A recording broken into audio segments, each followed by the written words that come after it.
இதுவரைக்கும் தமிழ்நாட்டு பக்கமே எட்டி பார்க்காத திரு அமித்ஷா அவர்களோ திரு மோடி அவர்களோ தேர்தல் வருதுன்னு வர ஆரம்பிச்சிருக்கிறாங்க. ஏன்னா அவங்க மட்டும்தான் வருவாங்க, தமிழ்நாட்டுக்கு எந்த நிதியும் வராது, எந்த திட்டமும் வராது. சமீபத்தில் ஒன்றிய அரசு பட்ஜெட் தாக்கல் பண்ணாங்க. அந்த பட்ஜெட்ல பாத்தீங்கன்னா தமிழ்நாட்டுக்கு எந்த திட்டத்தையும் ஒதுக்கல. ஆனா அவங்க பட்ஜெட்டை முழுசா படிச்சு முடிக்கிறதுக்கு முன்னாடியே தமிழ்நாட்டில இருந்து ஒரு பாராட்டு குரல். யாரு? எதிர்கட்சி தலைவர் திரு எடப்பாடி பழனிசாமி அவர்கள். அதனாலதான் பட்ஜெட் சூப்பர்னு டயர் புகர் பழனிசாமி இன்னைக்கு ஃபயர் விட்டுக்கிட்டு இருக்காரு. அதனாலதான் அடிக்கடி சொல்லுவேன், அரசியல்ல நாம பல பேர் முரட்டு பக்தர்களை பார்த்திருப்போம், முரட்டு தொண்டர்களை பார்த்திருப்போம். ஆனா இன்னைக்கு ஒரு முரட்டு அடிமையா திரு எடப்பாடி பழனிசாமி அவர்கள் திரு மோடி அவர்களுக்கு மாறி இருக்காரு. நீங்க தொலைக்காட்சியில பார்த்திருப்பீங்க, 3 நாட்களுக்கு முன்பு எதிர்கட்சி தலைவர் எடப்பாடி பழனிசாமி அவர்கள் ஒரு தியேட்டர்ல போய் படம் பார்க்கிறார். திரு எம்ஜிஆர் அவர்கள் நடிச்ச படம் பார்த்து ஒரே கண் கலங்குறார், அழுகுறார்.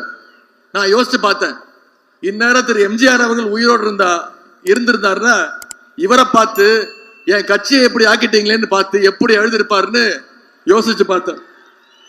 2019 அதிமுகவை பாஜகவுக்கு அடகு வச்சார். 2021 அதிமுகவை பாஜகவுக்கு லீஸுக்கு விட்டார்.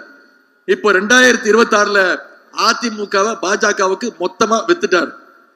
தன்னுடைய சுயநலத்திற்காக எடப்பாடி பழனிசாமி அவர்கள் அதிமுகவை அழிவு பாதையில கொண்டு போயிட்டு இருக்கிறார். ஆனா நம்முடைய தலைவர் அவர்கள் நம்முடைய தமிழ்நாட்டை அறிவு பாதையில நம்முடைய தலைவர் அவர்கள் அழைச்சிட்டு போயிட்டு இருக்கிறார். அதனால சங்கிகளுக்கு தமிழ்நாட்டை பார்த்தாலே எப்பொழுதுமே ஒரு வைத்தறிச்சல். இன்னைக்கு இந்தியாவிலேயே ஒரு இயக்கத்தை எப்படியாவது மிரட்டினா உருட்டலான்னு இடி, சிபிஐ இப்படி பல்வேறு அமைப்புகளை வச்சு மிரட்டிட்டு இருக்கிறாங்க. இவங்களுக்கெல்லாம் நம்முடைய தலைவர் அவர்கள் நேற்று மதுரையில தெளிவா ஒரு பதில் சொன்னாங்க. என்ன வழக்கு தானே போடுவீங்க, திமுக உடன்பிறப்புகள் பார்க்காத வழக்குகளா? மொழி போர்ல ராணுவத்தையே எதிர்த்து நின்ற இயக்கம் திராவிட முன்னேற்ற கழகம், மிஸ்ஸாவை பார்த்த இயக்கம் திராவிட முன்னேற்ற கழகம். நம்முடைய தலைவர் அவர்கள் உயிரே போனாலும் எங்களுடைய சுயமரியாதையை நாங்க என்னைக்கு விட்டு கொடுக்க மாட்டோம், தமிழ்நாட்டுடைய உரிமைகளை என்னைக்கு விட்டு கொடுக்க மாட்டோம். அதனாலதான் அடிக்கடி நான் சொல்வேன், நாங்க ஈடிக்கும் பயப்பட மாட்டோம், மோடிக்கும் பயப்பட மாட்டோம். மோடி இல்ல, மோடியோட டாடி வந்தாலும் நாங்க ஃபேஸ் பண்ண தயாராக இருக்கின்றோம். இந்த லட்சணத்துல திரு மோடி அவர்கள் தமிழ்நாட்டுக்கு வந்து பேசுறார். என்ன, டபுள் இன்ஜின் சர்க்கார் வேணுமா? தமிழ்நாட்டுக்கு டபுள் இன்ஜின் சர்க்கார் வேணும்னு திரு மோடி அவர்கள் சொல்றார். தமிழ்நாட்டுடைய இன்ஜின் பலமான ஒரு திராவிட மாடல் இன்ஜின். இது எப்போதுமே தனி டிராக்ல முன்னேறி போயிட்டு இருக்கிற இன்ஜின். நம்ம கிட்ட இருக்கிற இன்ஜின் growth இன்ஜின், நம்ம கிட்ட இருக்கிற இன்ஜின் டெவலப்மெண்ட் இன்ஜின், நம்ம கிட்ட இருக்கிற இன்ஜின் ப்ராக்ரசிவ் இன்ஜின். இன்னைக்கு மகளிருக்கான விடியல் பயண திட்டத்தை திரு மோடி அவர்கள் விமர்சனம் பண்றார். மகளிர் எல்லாரும் பஸ்ல போயிடுறாங்களாம், அதனால மெட்ரோக்கு கூட்டம் வர மாட்டேங்குது அப்படின்னு சொல்றார் திரு மோடி அவர்கள். அதே மெட்ரோக்கு நாம நிதி கேட்கும் பொழுது கோயம்புத்தூருக்கும் மதுரைக்கும் நிதி கேட்டோம். அந்த நிதியை, மெட்ரோ நிதியை ஒன்றிய அரசு ஒதுக்கல.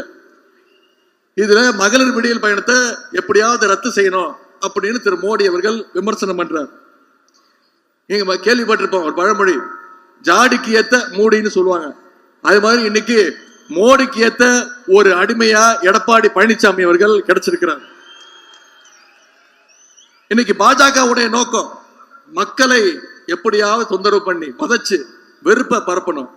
அதனால ஒவ்வொரு மாநிலமா வெறுப்பு அரசியலை பரப்பிட்டு இருக்காங்க. தமிழ்நாட்டில் வாலாட்டலான்னு முயற்சி பண்ணிட்டு இருக்கிறாங்க. நிச்சயம் நம்முடைய தலைவர் முத்துவேல் கருணாநிதி ஸ்டாலின் அவர்கள் என்ற மகத்தான தலைவர் இருக்கின்ற வரைக்கும் பாஜகவுடைய கலவர அரசியலை தமிழ்நாட்டு மக்கள் என்னைக்கும் உள்ள நுழைய விட மாட்டாங்க. போன வார காரைக்காலுக்கு வந்த திரு அமித்ஷா அவர்கள், நீங்க தொலைக்காட்சியில பார்த்திருப்பீங்க, செய்திகளை பார்த்திருப்பீங்க, ஒரு செவுத்துல பெயிண்ட் அடிச்சிட்டு இருந்தார். நீங்க எவ்வளவுதான் பெயிண்ட் அடிச்சாலும் சட்டமன்ற தேர்தலில் தமிழ்நாட்டு மக்கள் உங்களுடைய சங்கி கூட்ட முகத்துல கரியத்தான் நிச்சயம் தமிழ்நாட்டு மக்கள் பூசுவாங்க. இப்ப நடக்கிறது 8 கோடி மக்களுடைய உரிமைகளை பாதுகாக்கின்ற ஒரு போர். பாசிஸ்டுகள், அடிமைகள் எல்லாம் ஒன்னா சேர்ந்து வராங்க. தமிழ்நாட்டை எப்படியாவது சீரழிக்கணும்னு முயற்சி பண்றாங்க. அதை தடுக்க வேண்டிய பொறுப்பு இளைஞரணியினர், நிர்வாகிகள் உங்களுடைய கைகள் இருக்கு. நிர்வாகிகளுக்கெல்லாம் ஒரு அன்பு வேண்டுகோள். உங்களுடைய வீட்டை முதல்ல அரசியல் படுத்துங்க. தினமும் உங்க வீட்டில் இருக்கவங்களுடைய அரசியல் பேசுங்க, விவாதம் பண்ணுங்க.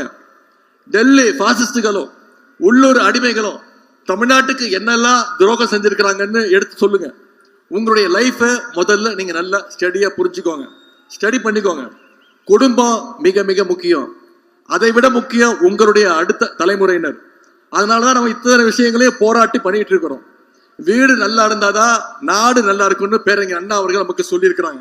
இதையெல்லாம் மனசுல வச்சுக்கிட்டு இளைஞரணி நிர்வாகிகள் நீங்க பணியாற்றணும். ஒவ்வொரு வீடா போய் கழகத்துடைய கொள்கைகளையும் அரசினுடைய திட்டங்களையும் சாதனைகளையும் எடுத்து கூறுங்க. சட்டமன்ற தேர்தலுக்கு இன்னும் வெறும் 50 நாட்கள் தான் இருக்கு. இந்த 50 நாட்களுக்கு நீங்க கொடுக்க போற உங்களுடைய உழைப்பு அடுத்த 5 வருஷத்துக்கு தமிழ்நாட்டை காப்பாற்ற போகுதுங்கிறத மனசுல வச்சுக்கிட்டு உங்களுடைய பணிகளை செய்யுங்க. இந்த தேர்தல் தமிழ்நாட்டுக்கும் டெல்லிக்கும் இடையே நடக்கின்ற ஒரு ஜனநாயக போர். இந்த போர்ல தமிழ்நாடு நிச்சயம் ஜெயிச்சு காட்டும். டெல்லிக்கு என்னைக்குமே அவுட் ஆஃப் கண்ட்ரோல் தமிழ்நாடு அப்படிங்கறத தமிழ்நாட்டு இளைஞர்கள் ப்ரூவ் பண்ணி காட்ட வேண்டிய நேரம். அதுக்கு இளைஞரணி நிர்வாகிகள் உங்களுடைய உழைப்பு மிக மிக முக்கியமானதாக இருக்கணும். நான் அடிக்கடி சொல்றது உண்டு, இளைஞரணியில சரியாக உழைச்சிங்கன்னா உங்களுக்கான அங்கீகாரத்தை நம்முடைய தலைவர் அவர்கள் நிச்சயம் சரியான நேரத்துல கொடுப்பார். இந்த தேர்தலில் இளைஞர்களுக்கு அதிகமான வாய்ப்பை ஏற்படுத்தி கொடுக்கணும்னு தலைவர்கிட்ட என்னுடைய வேண்டுகோளை பல முறை வச்சிருக்கேன். நிச்சயம் தலைவர் அவர்கள் கொடுப்பார் என்ற நம்பிக்கை எனக்கு இருக்கின்றது. அதனால உற்சாகமா வேலை செய்யுங்க. இன்னைக்கு சில பேர் நம்முடைய இயக்கத்தை அழிச்சிடலான்னு பகல் கனவு காணிட்டு இருக்காங்க.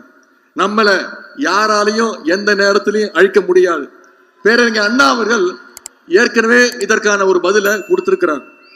பேரறிஞர் அண்ணா சொன்னது, எங்களை அழிச்சு புதைக்கலான்னு நீங்க 4 அடிக்கு ஒரு குழியை வெட்டுவீங்க. நீங்க குழியை வெட்டுறதுக்குள்ள நாங்க 6 அடி வளர்ந்துருப்போம். உடனே எங்களுக்காக 6 அடிக்கு ஒரு குழியை வெட்டுவீங்க. நீங்க குழியை வெட்டுறதுக்குள்ள நாங்க 8 அடி வளர்ந்துருப்போம். உடனே எங்களுக்காக 8 அடிக்கு ஒரு குழியை வெட்டுவீங்க. அதுக்குள்ள நாங்க 16 அடி வளர்ந்துருப்போம். நீங்க எங்களை வெட்ட நினைச்சீங்கன்னா நாங்க வளர்ந்துகிட்டே இருப்போம் அப்படின்னு பேரறிஞர் அண்ணா அவர்கள் நம்முடைய கழக இளைஞரணியை பார்த்து சொன்னார். அதே போல உங்களுக்கு நாங்க சொல்லுவதெல்லாம், இத்தனை மூத்த 1000 உடன்பிறப்புகள் இருக்கின்ற வகை நாங்க வளர்ந்துட்டே தான் இருப்போம் தவிர உங்களால எங்களை அழிக்கவே முடியாது. இங்க கூடியிருக்கக்கூடிய லட்சக்கணக்கான இளைஞரணி தம்பிமார்கள் சார்பா நான் மீண்டும் சொல்கின்றேன், எங்களுடைய உதயசூரியன் அப்படிங்கிறது வெறும் ஏதோ செவுத்துல வரைஞ்சு வைக்கிற சின்னம் கிடையாது. கழக உடன்பிறப்புகள் ஒவ்வொருத்தரும் அவருடைய இதயத்திலும் ரத்தத்திலையும் ஊறி போன சின்னம் உதயசூரியன். அண்ணா கண்டெடுத்த சின்னம் உதயசூரியன். கலைஞர் கட்டி காத்த சின்னம் உதயசூரியன். தலைவர் அவர்களால வெற்றியை மட்டுமே பெற்றுக் கொண்டிருக்கக்கூடிய ஒரு சின்னம் உதயசூரியன். உயிர் போனால் போகுமே தவிர உதயசூரியன் எங்களை விட்டு போகாது. எத்தனை பேர் வந்தாலும், யார் எங்களை எதிர்த்து நின்னாலும் களத்துல ஜெயிச்சு மீண்டும் ஆட்சி அமைக்க போறது உதயசூரியன் தான்.